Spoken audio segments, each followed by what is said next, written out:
నా పేరు శ్యామ్. నా వయసు 18. ఒకవైపు నా చావు, ఇంకోవైపు నా లైఫ్. నేను చావుని ఎంచుకున్నాను, కానీ నేను చచ్చిపోతే నాకు సొల్యూషన్ దొరుకుద్దా అని నన్ను నేను ఒక చిన్న ప్రశ్న వేసుకుంటే నాకు సొల్యూషన్ దొరకదు. మా అమ్మ నన్ను 9 నెలలు ఎన్నో కష్టాలు అనుభవించి ప్రపంచానికి పరిచయం చేసింది. ఆ అమ్మకి నేను ఏమిచ్చి రుణం తీసుకోగలను? ఈ చావా? కరెక్ట్ కాదు. మా నాన్న నన్ను 18 సంవత్సరాలు తన భుజం మీద ఎక్కించుకుని ప్రపంచాన్ని చూపించాడు. నా లక్ష్యానికి ఒక దారంటూ చూపించాడు. మా నాన్న కన్నీరు మిగిల్చాలా? నేను చేసేది కరెక్ట్ కాదు. నేనే కాదు, నాలా ప్రతి ఒక్కరు ఇండియాలో, ఆంధ్రప్రదేశ్లో, తెలంగాణలో ప్రతి దగ్గర రోజుకి 3-4 చచ్చిపోతున్నారు. వాళ్ళు చేసేది కూడా కరెక్ట్ కాదు. చిన్న మిస్అండర్స్టాండింగ్. అమ్మాయి లవ్ లెటర్ తీసుకోలేదని, నాన్న తిట్టాడని, మార్క్స్ తక్కువ వచ్చాయని, ఆడోడేమో అన్నాడని, కాలేజ్లో తిట్టారని, ఏడిపించారని, చిన్న దానికి సూసైడ్ అనే దాన్ని పెద్దదాన్ని తెచ్చుకొని మీ అమ్మ నాన్నకి కన్నీళ్ళు మిగులుస్తున్నాం. 365 రోజులు అన్నం దొరికే నీకు ఒక పూట అన్నం దొరకకపోతే బయటకు వచ్చి చూడు. ఎంతోమంది ఉంటారు, అన్నం కట్ట ఎప్పుడు ఉండదు. ఒక పూట ఉంటే ఒక పూట ఉండదు. వాళ్ళకి వచ్చిన ఆకలి బాధ ముందు నీది ఒక ఆకలి బాధనా? కాదు. సంవత్సరానికి 4-5 సార్లు మీ నాన్న నీకు బట్టలు కొనిపించే మీ నాన్న ఒక్కసారి కొనియకపోతే అలిగి ఉంటావు కదా. ఒకసారి బయటకు వచ్చి చూడు.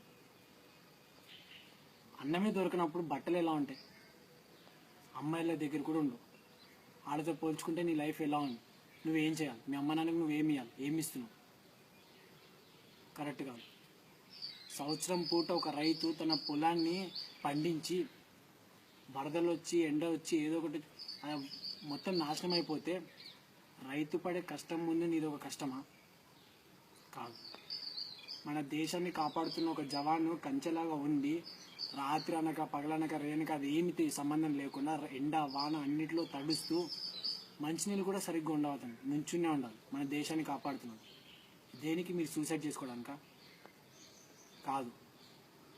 మీరు ఏదో పీకుతున్నారు, పొడుస్తున్నారు అని చెప్పి కాపాడుతున్నాడు అక్కడ ఉంది. కానీ మీరు చేస్తుంది ఏంటి? కరెక్ట్ కాదు. నీకు డబ్బులు, ప్రతిరోజు డబ్బులు, అన్నము, అది, బైకు, బ్యాలెన్సు, తొక్క తోలు అన్నీ ఇస్తున్నాడు మీ నాన్న.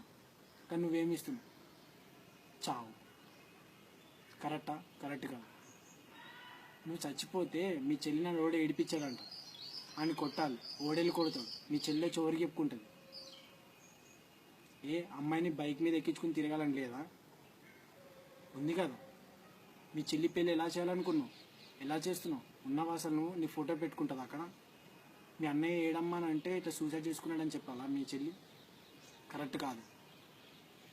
ప్రతి ఒక్కరు ఇదే చేస్తున్నారు. వీలైతే చచ్చిపోతున్న రైతుని చచ్చిపోకుండా ఉండడానికి నువ్వేం చేయాలో ఆలోచించు. నలుగురికి నువ్వు బతికితే నలుగురికి బతకాలనిపించేటట్టు బతుకు. అది ఒక బతుకు. అప్పుడు నువ్వు చచ్చిపోయినా కానీ మీ అమ్మ నాన్న కాదు, దేశం అంతా నిన్ను చూసి గర్వపడుతుంది, సెల్యూట్ చేస్తుంది. నువ్వు ఏడుస్తూ పుట్టావు, ఆ ఏడుపుతో నలుగురికి ఆనందాన్ని ఇచ్చావు. నవ్వుతూ చచ్చిపో, దేశమంతా గర్వపడేటట్టు చచ్చిపో. అప్పుడు ప్రతి ఒక్కరికి సెల్యూట్ కొడుతాడు. నీ గురించి ఒక్కసారి ఆలోచిస్తాడు, నీలా బతకాలని చెప్పి ఆలోచిస్తాడు. కానీ ఇలా సూసైడ్ చేసుకుని కాదు. నీ గోల్ నిన్ను చూసి నవ్వుతుంది. ఏరా నన్ను అందుకోలేవా, ఆ గోల్ని నువ్వు సాధించలేవా అని. కానీ నువ్వేం చేస్తున్నావు? నువ్వు చేసేది కరెక్ట్ కాదు. నీ గోల్ని వెళ్ళి నువ్వు సాధించు, మీ అమ్మ నాన్న గర్వపడేటట్టు చెయ్యి. అప్పుడు నువ్వు గోల్ని అచీవ్ చేసుకున్న తర్వాత నీ గోల్ నీ జేబులో ఉన్నప్పుడు నీకు తెలుస్తుంది, అరే అప్పుడు చచ్చిపోయి ఉంటే నీకు ఇంత సంతోషాన్ని అనుభవించావా అన్న అని. ఈ వీడియో చేసి మేము ఏదో పబ్లిసిటీ పెంచుకుందామని చెప్పి కాదు. పేపర్ చదివితే 2-3 సూసైడ్. యువత ఎక్కడో ఉంది, మన ఇండియా యువత పడిపోతుంది, ఆ లెవెల్ తగ్గిపోతుంది. అమ్మాయిలెనక వీళ్ళెనక కాదు, దేశం బాగుపడాలంటే ఏం చేయాలో అది ఆలోచించండి. 24 అవర్స్ ఫోన్స్ పట్టుకోవడం కాదు, ఆ ఫోన్తో ఒక రైతుకి ఎలా కాపాడాలో చూడండి, ఈ పొలిటీషియన్స్ని ఎట్లా తీసేయాలో చూడండి. నువ్వు అడిగేయి, నీ వెనకాల నేను వస్తా, నాతో పాటు 10 మందిని తీసుకొస్తా. దేశాన్ని మనం ఎక్కడికో తీసుకెళ్దాం. Please don't do suicides.